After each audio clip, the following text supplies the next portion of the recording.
Hello বন্ধুরা, আসসালামু আলাইকুম। কেমন আছেন আপনারা সবাই? আশা করি ভালো আছেন, সুস্থ আছেন সবাই সবার পরিবার পরিজনকে নিয়ে। যে যেখানে যেভাবে সবাই সবার পরিবারকে আছেন, ভালো আছেন, সুস্থ আছেন আর কি। তো প্রতিদিনের মতো আজকে আরেকটি নতুন ভিডিও নিয়ে আপনাদের মাঝে হাজির হলাম আমার দৈনন্দিন জীবনের।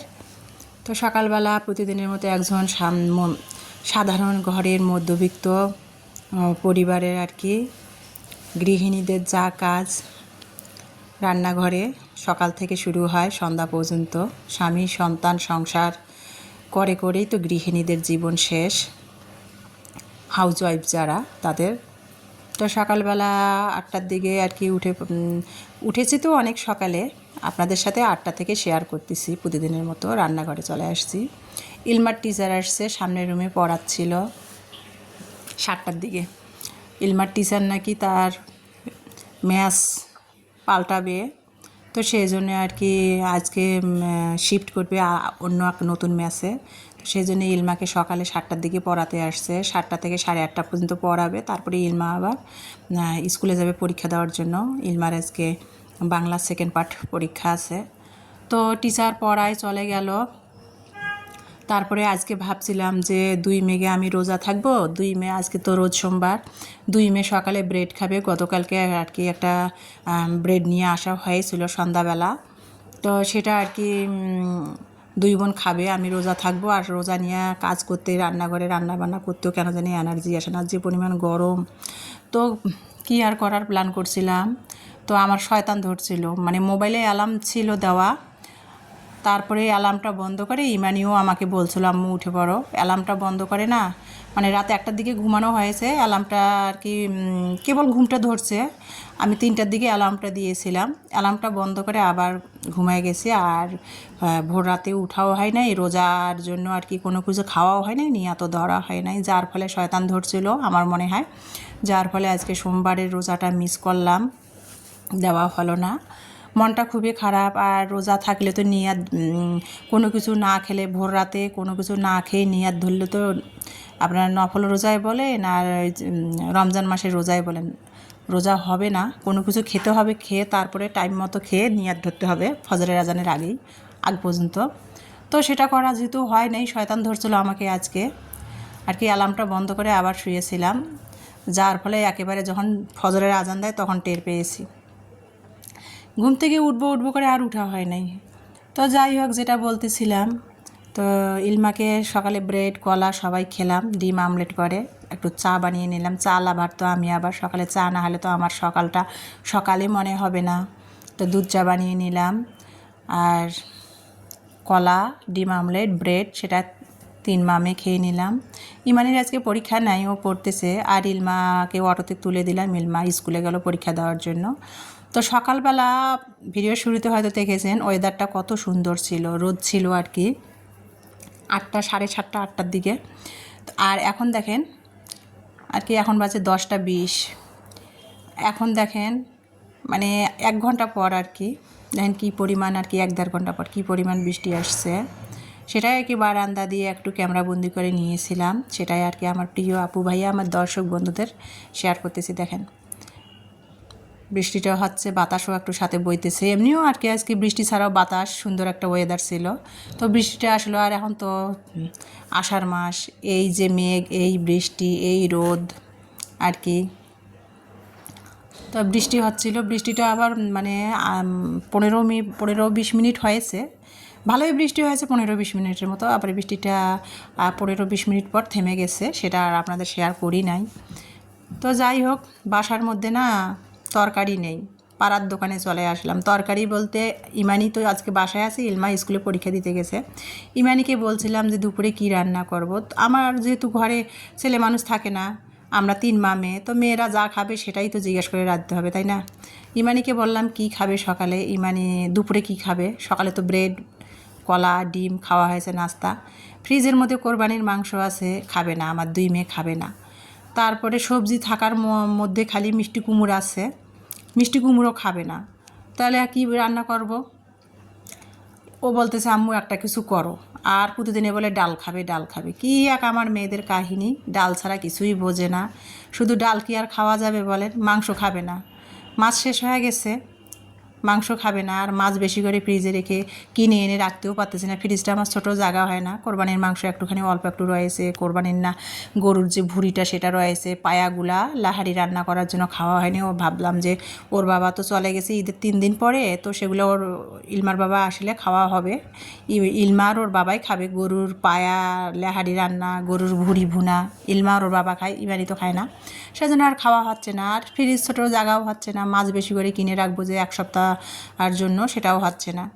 তো কি করব আর, তো পাড়ার দোকানে গেলাম। পাড়ার দোকানে যে ভাবলাম যে বিপদে আর কি পাড়ার দোকান থেকে কিছু তরকারি নিয়ে আসি। তো তরকারি বলতে কিছু খেতেও ইচ্ছা করতেছে না, ভাবলাম যে করলা ভাজি করব। ঘরে গোল ছোটো আলুটা আছে, সেটা দিয়ে একটু করলা ভাজি করব। আর আলু এখন একটু একটু করে পুরানো হয়ে যাচ্ছে না, নতুন আলু শুধু ভাজি করলে মজা লাগে। আলু পুরানো হয়ে যাচ্ছে, আলু কিন্তু এখন শুধু ভাজি করলেও মজা লাগে না। সেই জন্য ভাবলাম যে ছোটো গুঁড়ি আলু আছে দোকান থেকে, পাড়ার দোকান থেকে করলা নিয়ে এসে ভাজি করি। তো যেই কাজ সেই কথা, পাড়ার দোকানে গেলাম। আর কিছুদিন আগে আমার যে সালোয়ারের 2টা নতুন নামাজ পড়ার জন্য বানাইছিলাম। তো নামাজ পড়তে গেলে কিন্তু আসলে 2-3টা সালোয়ার লাগেই, চেঞ্জ করে আর কি, মেয়ে মানুষ যেহেতু চেঞ্জ করে নামাজ পড়ার জন্য। আর বানাতে দিয়েছিলাম, ভুল করছিল, সেটা সেলাই খুলে আমি ঠিক করে দিয়েছি, খালি মেশিনে টান দেওয়ার জন্য টেলারকে দিয়ে আসছি। তো সেটাও নিয়ে আসলাম, পাড়ার দোকান থেকে একটু করলা নিয়ে আসলাম। দেখেন বাজারে করলা হলো 50 টাকা কেজি, আর পাড়া মানে 60 টাকা, 50 টাকা 60 টাকা কেজি। পাড়ার দোকানে 80 টাকা করে করলার কেজি নিল। তো আমি 20 টাকা 250 গ্রাম করলা নিয়ে আসলাম। ভাবলাম যে শুধু আলু ভাজি করলে ভালো লাগবে না, করলা আর দেশি গুঁড়ি আলুটা মিলে ভাজি করলে কিন্তু খেতে ভালো লাগে। সাথে একটু কাসকি যে গুঁড়া মাছের শুটকি আছে সেটা দিয়েছি, দিয়ে একসাথে ভাজি করলাম, স্বাদটা ভালো আসবে তাতে। আর শুধু তো করলা ভাজি দিয়ে আর ভাত খাওয়া যাবে না, সেই জন্য ভাবলাম যে একটু মাসকলাইয়ের ডাল রান্না করি। মাসকলাইয়ের ডাল গুঁড়া করাই আছে, আমি একবারে বাড়ি থেকে গ্রামের বাড়িতে গেলে একেবারে বেশি করে মাসকলাইয়ের ডাল ঢেঁকিতে গুঁড়া করে নিয়ে আসি। তো সেটা অল্প একটুই রয়েছিল, সেটা আর কি কাঁচামরিচ, পেঁয়াজ আর মাসকলাইয়ের ডালে তো কখনো রসুন খেতে হয় না, আমার শাশুড়ি সবসময় বলে, আমার মাও বলে মাসকলাইয়ের ডালে কখনো রসুন খেতে হয় না, তাহলে কুষ্ঠরোগ হয়। তো পেঁয়াজ কুচাই দিলাম, কাঁচামরিচ কুচাই দিলাম, হলুদ লবণ দিয়ে মাসকলাইয়ের ডালটা, আর একটু অফ ক্যামেরাতে জিরা ধনিয়ার গুঁড়া দিয়েছি, দিয়ে মাসকলাইয়ের ডালটা পরিমাণ মতো পানি দিয়ে মেথি চুলাতে গরম করতে দিচ্ছি। অনাবত্র না বলক আসা পর্যন্ত নাড়তে হবে, যেহেতু মাসকলাইয়ের ডালের গুঁড়া না হলে তলা লেগে যাবে পাতিলের। তো সেটা করে নিলাম। আর অপর সাইডে গ্যাসের চুলায় আমি করলা ভাজিটা করে নিলাম। গুঁড়ি আলু, গুঁড়ি শুটকি, কাসকি মাছের গুঁড়ি শুটকি, দেশি গুঁড়ি আলু আর করলা মিলিয়ে ভাজি করলাম। করলা ভাজিটা কীভাবে করলাম সেটা তো আপনারা দেখতেই পেয়েছেন। এখন মাসকলাইয়ের ডালটা তেলানি করব। এখানে কিন্তু রসুন, ওই যে আবার বলছি রসুন মাসকলাইয়ের ডালে খেতে নাকি হয় না, কুষ্ঠরোগ হয়। পেঁয়াজ দিয়েছি আবারও মাসকলাইয়ের ডাল তেলানি করার জন্য, তেজপাতা আর 1 চিমটি জিরা দিয়ে মাসকলাইয়ের ডালটা তেল দিয়ে আমি তেলানি করে নিব। ম্যাজিক চুলাতে মাসকলাইয়ের ডালটা স্টিলের বাটিতে করে আমি বলক তুলে 2-3টা নিয়েছি, যেহেতু এটা মাসকলাইয়ের ডালের গুঁড়া, মানে বেশি সময় লাগে না, 5 মিনিটের আগেই হয়ে যায় বলক আসা পর্যন্ত আর কি। 2-3টা বলক আসলে তারপরে তেলানি করে নিতে হয় মাসকলাইয়ের ডাল। তো জিরা, পেঁয়াজ, তেজপাতা দিয়ে আর কি মাসকলাইয়ের ডালটা তেলানি করতেছে। আর কি গরম মশলা একটু দিলে ভালো হতো, তো দেই নাই। নামাবার আগে একটু ভাবলাম যে তাহলে ভাজা জিরার গুঁড়াটা দিব, খেতে কিন্তু ভালো লাগবে। আর আমার যা মাসকলাইয়ের ডালে যে মাংসের মশলাগুলো ব্যবহার করে, আমরা যে মাংসের মশলাগুলো ব্যবহার করি না, আমার শাশুড়ি আমার যা দেখি মাসকলাইয়ের ডালে সব মাংসের মশলাগুলো ব্যবহার করে, মানে খেতে আবার সে তো আর মাসকলাইয়ের ডালটা অন্যরকম টেস্ট হয়। শুধু মাসকলাইয়ের ডালে কিন্তু দিয়ে 1 থালা ভাত খাওয়া যায়। আর দেখি যে গ্রামের মানুষ তাই করে, মাসকলাইয়ের ডাল দিয়ে তরকারি না থাকলে 1 থালা ভাত খেতে পারে তারা সুন্দর করে। তো করলা ভাজি, শুটকি আলু, করলা দিয়ে ভাজি করলাম, মাসকলাইয়ের ডাল, এটাই আমার দুপুরের খাবার। আর পুরুষ মানুষ না থাকলে কি হয় দেখেন, একটা সংসারে যখন পুরুষ মানুষের অনুপস্থিত থাকে তখন দেখেন, এই যে আমার বাজারের মাঝে মধ্যেই সমস্যা হয়, ফ্রিজটাও ছোটো, বেশি করে একবারে 1 সপ্তাহের জন্য বাজার করে রাখতেও পারি না। ইলমার বাবা অনুপস্থিত সংসারে, চাকরির ক্ষেত্রে তো আমাদের কাছে থাকে না। তো একটা সংসারে পুরুষেরও অবদান আছে, মানে স্ত্রীরও অবদান আছে। পুরুষ মানুষ সংসারে না থাকলে অনেক কিছু ভোগান্তর ভুগতে হয়, যেমন এই যে বাজার নাই। ইলমার বাবা থাকলে, আপনারা যারা আমার পরিবারের সাথে শুরু থেকে আছেন 2 বছর ধরে, তারা জানেন ইলমার বাবা সবসময় বাজার থেকে তরতাজা, যত দামেই হোক, যখন যেটা তার পছন্দ হবে, দামি দামি নদীর মাছ, আইর মাছ, বাঁচা মাছ, মানে নানান ধরনের মাছ নিয়ে আসতো। ইলমার বাবা বাজারে সবসময় যেহেতু ফার্মাসিউটিক্যালে জব করে, বাজারেই থাকে, ডক্টরদের নিয়ে ভিজিট করে, বাইরেই থাকে, কাজ করে। যখন বাসায় আসতো আমাদের সাথে যখন ছিল, দামি দামি মাছ, নানান ধরনের তরি তরকারি বাজার করতো, মানে ব্যাগ ভরে ভরে বাজার করতো। বাজার গুছাতে গুছাতে আমি রাগ হয়ে যেতাম। আর এখন ইলমার বাবা চাকরির ক্ষেত্রে যেহেতু আমাদের কাছে থাকে না, ট্রান্সফার বরিশাল, আমরা আলাদা থাকি, ও আলাদা থাকে। আমার 2 সন্তানের জন্য আমি একখানে পড়ে আছি, ও চাকরির ক্ষেত্রে আর একখানে পড়ে আছে। তো পুরুষ মানুষের অনুপস্থিত থাকলে কত কষ্ট। আমরা 3 মা মেয়ে অনেক সময় বাজার না থাকলে খুব কষ্ট, এই যে খুব কষ্ট করেই খাচ্ছি আর কি, দেখেন। আর পুরুষ মানুষ যে বাজার যত দামেই যাক না কেন, যখন যেটা তাদের মনে যাবে খাইতে, তখন সেটা কিনে নিয়ে আসে আর কি। আর মহিলা মানুষ আমরা হাত খরচা যে টাকাটা দেয়, সেটা দিয়ে তো আমাদের পুরো মাসটা চলতে হবে। মধ্যবিত্ত যারা চাকরির আয়ে পুরা সংসার চলে, তাদের কথা বলতেছি। বিশেষ করে আমার মতো কারা কারা আছেন তারা বুঝবেন। যাদের চাকরির আয়ে আর কি পুরা সংসার চলে, তারাই আর কি জানেন। আবার শ্বশুরবাড়িতেও দিতে হয়, তারাই জানেন আর কি।